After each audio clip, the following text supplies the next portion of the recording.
क्या कहना चाहते हैं? थाना तरवा में पिठौरपुर गांव में आज सुबह पुलिस को सूचना मिली थी कि पति पत्नी जिनकी एज लगभग 55 साल और 50 साल के आसपास की है, उनकी धारदार हथियार से गले पे वार कर और सर पे वार कर हत्या कर दी गई है। इस सूचना पर पुलिस मौके पे पहुंची है, सभी उच्च अधिकारी मौके पे पहुंचे हैं। मेरे द्वारा मौका मुआयना किया गया है। फील्ड यूनिट ने एविडेंस कलेक्शन किया है, डॉग स्क्वाड ने एविडेंस कलेक्शन किया है, परिजनों से बातचीत की गई है, उनके द्वारा अज्ञात के विरुद्ध तहरीर दी गई है, जिस पर पुलिस के द्वारा एफआईआर पंजीकृत की जा रही है और सभी जितने भी एंगल इसमें पॉसिबल है उनके ऊपर पुलिस काम कर रही है। घटनास्थल के निरीक्षण से स्पष्ट है कि क्योंकि अर्धनिर्मित मकान है जिसमें रात के टाइम रहते थे, उसी में घटना कारित की गई है, तो कोई लूटपाट वाली बात अभी तक प्रकाश में नहीं आई है।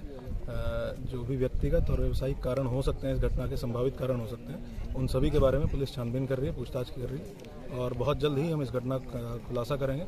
जो भी लोग इसमें शामिल हैं उनके खिलाफ कठोर से कठोर कार्रवाई पुलिस निश्चित करेगी। सर, इसमें पति पत्नी दो ही लोग रहते थे केवल?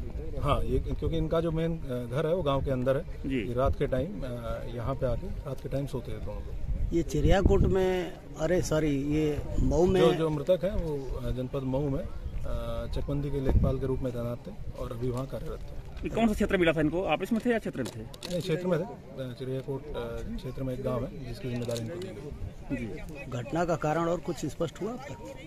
मैंने आपको बताया कि लूटपाट का कोई एंगल नहीं अब तक मिला है। एक मोबाइल फ़ोन इनके पास था, वो मौके से पुलिस के द्वारा बरामद किया गया और कोई प्रॉपर्टी घर के अंदर नहीं थी क्योंकि मकान अभी आधा बना हुआ है। तो जो भी व्यक्तिगत या व्यावसायिक कारण हो सकता है, आपसे अगर कोई रंजिश है तो या और भी कोई कारण हो सकता है, उसके बारे में पुलिस पूरी गहनता से छानबीन कर रही है और जल्द ही हम घटना का खुलासा करेंगे और बहुत कठोर कार्रवाई करेंगे।